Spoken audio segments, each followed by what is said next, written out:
The copyright of commissioned works. Hi, my name is Amaya, and today I will be discussing with you on the copyright of commissioned works. First of all, you're probably thinking, what exactly is a commissioned work? A commission is the hiring and payment for the creation of a piece of work. This is such as movies, paintings, books, and music. The Copyright Act 1968 and the regulations enabled by the Copyright Act, including the Copyright Tribunal Regulations and the Copyright Regulations.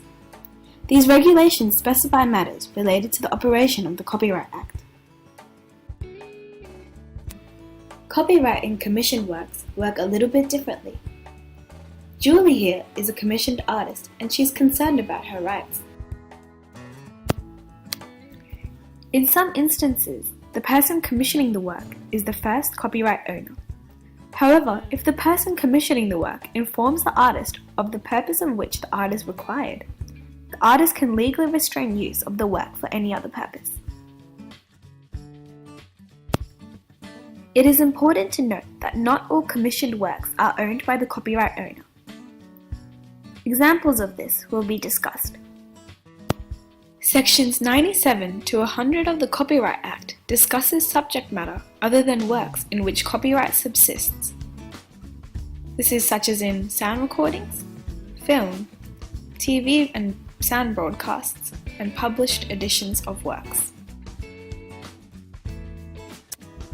These sections state that when sound recording or film recording is commissioned, the owner is the person who commissioned it in the first place. So then, what about with photographs? Photographers are the usual copyright owner. However, if the photos are private or domestic in nature, the commissioning party owns the copyright. I mean, can you imagine the fights people will have to protect their own photo?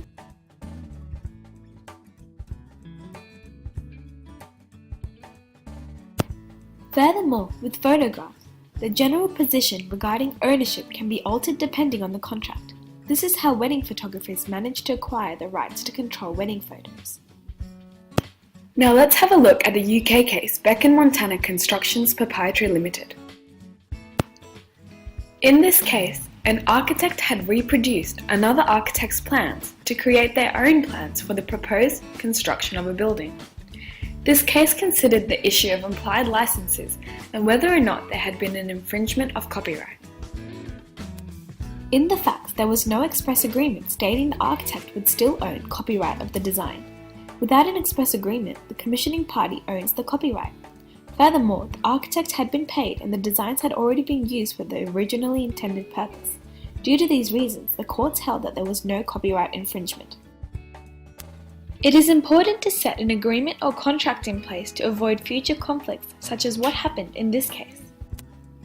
In conclusion, this video showed that copyright of commissioned works will go towards the person commissioning the work, unless expressed otherwise by the artist. Thanks for watching!